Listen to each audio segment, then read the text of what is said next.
Y yo le diré a mi madre que voy a cenar en casa de Chris, dijo Bern. Aquello serviría si no surgía ningún imprevisto y si no daba la casualidad de que algunos de nuestros padres coincidieran en algún sitio. Y ni los padres de Bern ni los de Chris tenían teléfono. Por entonces había muchas familias que seguían considerando el teléfono como un lujo, especialmente las familias humildes. Y ninguno de nosotros venía precisamente de las capas superiores. Mi padre estaba retirado. El padre de Bern trabajaba en la fábrica y todavía conducía un DeSoto del 52. La madre de Teddy tenía una casa en la calle Danbury y siempre que podía alquilaba una habitación. Aquel verano no la habían alquilado. El letrero de "Se alquila habitación amueblada" llevaba colgado en la ventana de la sala de estar desde el mes de junio. Y el padre de Chris estaba prácticamente siempre de malas. Era un borracho que cobraba el desempleo una temporada sí y otra también, y se pasaba la mayor parte del tiempo en la taberna de Sookie, con Junior Merrill, el padre de Ace Merrill, y otros 2 borrachines del pueblo. Chris no hablaba mucho de su padre, pero todos sabíamos que le odiaba a rabiar. Cada 2 semanas o así aparecía todo señalado, con moretones en las mejillas y en el cuello, o con un ojo hinchado y policromado como una puesta del sol. Y una vez apareció en la escuela con la cabeza vendada. Otras veces ni siquiera iba a clase. Llamaba a su madre diciendo que estaba enfermo, porque estaba demasiado mal para asistir a clase. Chris era inteligente de veras, pero hacía muchos novillos y el señor Halliburton, el inspector local de asistencia a clase, aparecía a cada poco por casa de Chris en su viejo Chevrolet negro, con una pegatina que decía "Viajeros no" en el parabrisas. Si Chris hacía novillos y Bertie, que era como llamábamos al señor Halliburton, siempre a sus espaldas, claro. Si Chris hacía novillos y Bertie le descubría, le llevaba a rastras a la escuela y se encargaba de que salieran más tarde durante una semana. Pero si lo que Bertie descubría era que Chris estaba en casa porque su padre le había dado una buena tunda, se largaba sin más y no abría la boca para nada. Hasta unos 20 años después no se me ocurrió analizar semejante orden de prioridades. El curso anterior, Chris había estado 3 días sin ir a clase.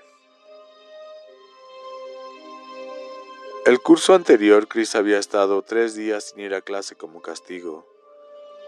Había faltado el dinero de la leche cuando le tocaba a Chris ser el encargado de la clase de recogerlo, y como era un Chambers de los de poca monta, tenía que recibir una lección, pese a que juró y perjuró que no había tocado el dinero. Aquella vez el señor Chambers mandó a Chris a pasar la noche al hospital. Cuando su padre se enteró de que le habían castigado de no ir a clase, le rompió la nariz y la muñeca derecha. Chris no procedía de una buena familia. De acuerdo, y todo el mundo estaba convencido de que tenía que ser malo, incluso el propio Chris. Sus hermanos habían cumplido plenamente todo lo que la gente esperaba de ellos. Frank, el mayor, se fue de casa a los 17 años. Se alistó en la marina y al final tuvo que cumplir una larga condena en Portsmouth por asalto y violación.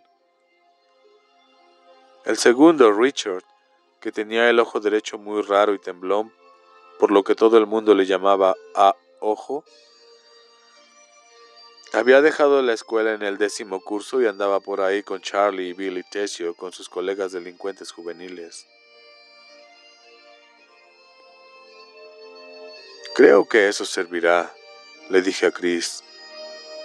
¿Qué haremos con John y Mary?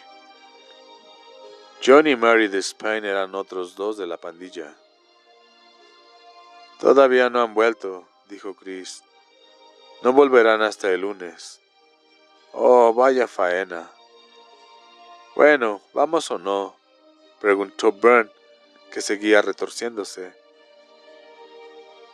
No quería que se desviara la conversación ni siquiera por un minuto. Yo creo que sí, dijo Chris. ¿Alguien quiere echar otra partida? Nadie quería jugar a las cartas. Estábamos demasiado nerviosos para eso. Bajamos de la casa del árbol, saltamos la cerca y jugamos un rato a lanzar con la vieja pelota de cinta aislante de Bern. Pero nos cansamos enseguida. No podíamos dejar de pensar en aquel chico Brower, al que el tren había golpeado y en que íbamos a verle. Bueno, a ver lo que quedara de él. Hacia las 10 nos marchamos todos a casa para arreglar las cosas con nuestros padres. 6. Llegué a la casa a las 11 menos cuarto después de hacer un alto en la tienda para echar una ojeada a los libros de bolsillo. Solía hacerlo más o menos cada 2 días para comprobar si había llegado algo nuevo de John J. McDonald's. Tenía 25 centavos y pensé que si había llegado alguno nuevo podría comprarlo de paso. Pero estaban solo los viejos y ya me los había leído todos, por lo menos media docena de veces. Cuando llegué a casa no vi el coche y recordé que mi madre y algunas de sus amigas de la tertulia de mujeres habían ido a un concierto a Boston. Una gran aficionada a los conciertos, mi madre, desde luego. ¿Y por qué no? Su único hijo había muerto y algo tenía que hacer para distraerse. Tal vez esto les parezca excesivamente amargo, pero si supieran cómo eran las cosas, creo que comprenderían perfectamente mis sentimientos. Papá estaba en la parte de atrás regando con un fino chorro su agostado huerto. Si no advertías de inmediato que se trataba de una causa perdida por la lúgubre expresión de su rostro, no tenías más que echar una ojeada al huerto en sí. El terreno estaba seco y polvoriento. Todo estaba muerto, menos una sola mazorca comestible. Papá decía que nunca había aprendido a regar un huerto. O la madre naturaleza se encargaba de ello o nada. Echaba demasiada agua en un sitio y ahogaba las plantas. Y en el surco siguiente las plantas se morían de sed. Nunca conseguía dar con el justo medio, pero no solía hablar de ello. Había perdido un hijo en abril y un huerto en agosto. Y si no quería hablar ni de uno ni de lo del otro, creo que estaba en su derecho. Lo único que me molestaba era que se negara a hablar de cualquier otra cosa. Eso era llevar la democracia demasiado lejos. «Hola, papá», dije, parándome a su lado. Le ofrecí los dulces que había comprado en la tienda. «¿Quieres uno?» «Hola, Gordon». «No, gracias». Siguió golpeteando con el fino chorro el desolado y lúgubre terreno. «¿Puedo dormir esta noche en la tienda de campaña en la parte de atrás de casa de los Tessio con los otros chicos?» «¿Qué chicos?» «Bern, Teddy, Duchamp». «Bern, Teddy, Duchamp, a lo mejor también Chris». Esperaba que empezara a meterse con Chris, a decir que Chris era una mala compañía, la manzana podrida, un ladrón, un aprendiz de delincuente juvenil. Pero se limitó a suspirar y dijo, «Bueno, está bien». «Estupendo, gracias». Me volví para ir hacia la casa con la intención de mirar qué ponían en la tele, cuando su voz me hizo detenerme. «Esa es la gente con la que te gusta andar, Gordon?»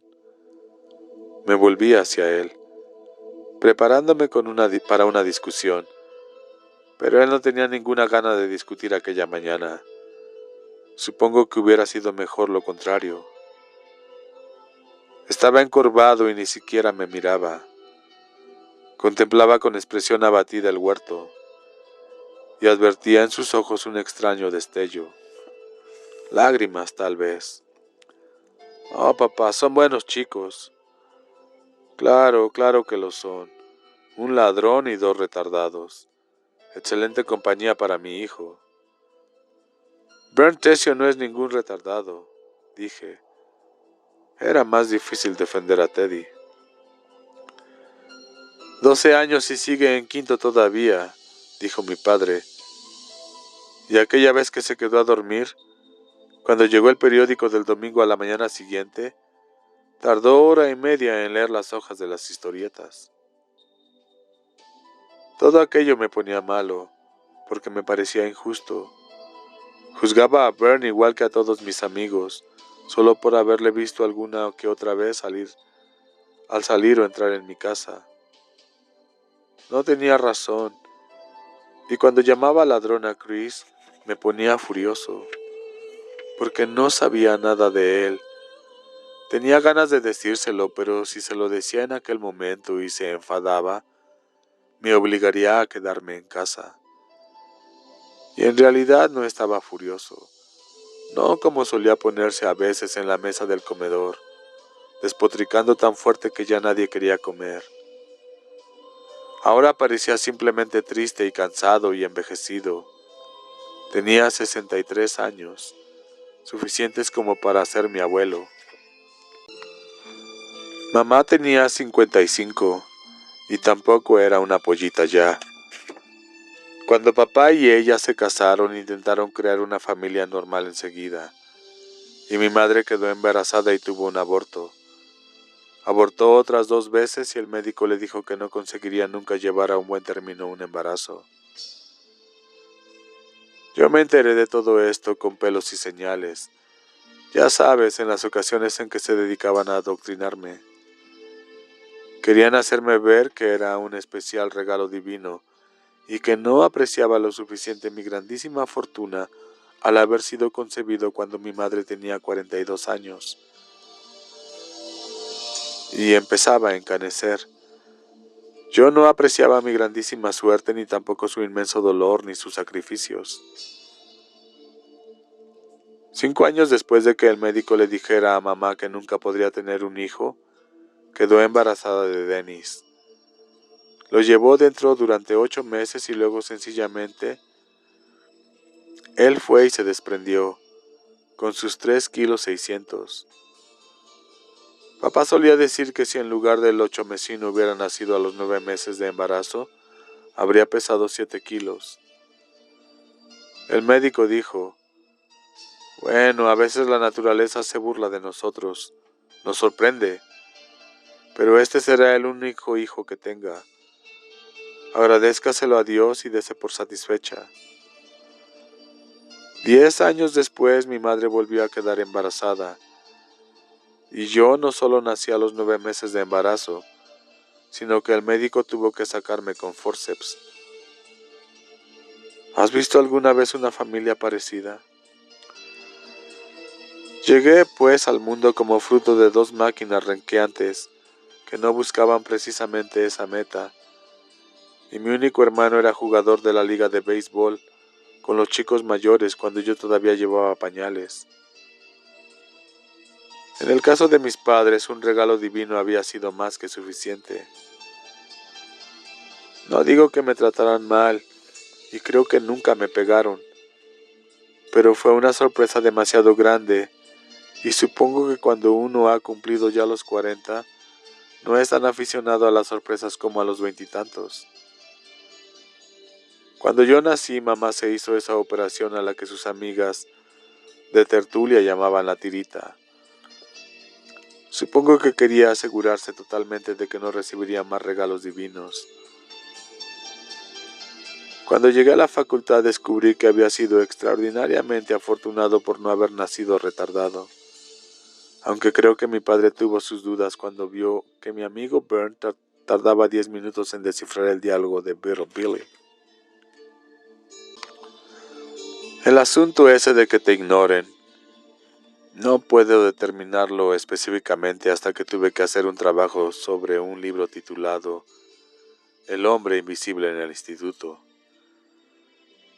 Cuando acepté hacer el comentario del texto, Creía que se trataba de un relato de ciencia ficción sobre el tipo de las vendas y Foster Grants, cuyo papel interpretaba en el cine Claude Rains.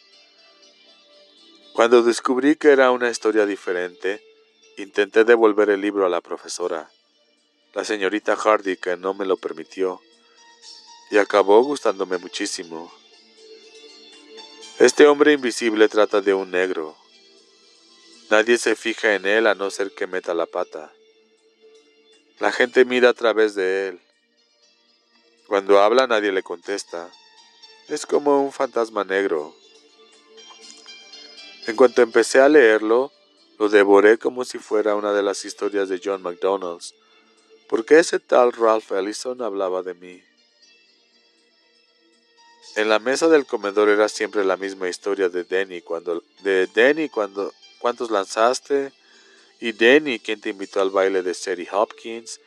Y Denny, me gustaría que habláramos de hombre a hombre de aquel coche que estuvimos mirando. Yo decía, por ejemplo, ¿me pasas la mantequilla? Y papá decía, Denny, ¿estás seguro de que es precisamente el ejército lo que quieres? Yo decía, ¿me pasa alguien la mantequilla, por favor? Y entonces mamá le preguntaba a Denny si quería que le comprara una de las camisas Pendleton que vendían en el centro. Y yo acababa alcanzando yo mismo la mantequilla. Una noche, cuando tenía 9 años, recuerdo que solo para ver qué pasaba dije, por favor, pásenme esas malditas patatas. Y mamá dijo, Denny, hoy llamó tía Grace y preguntó por ti y por Gordon.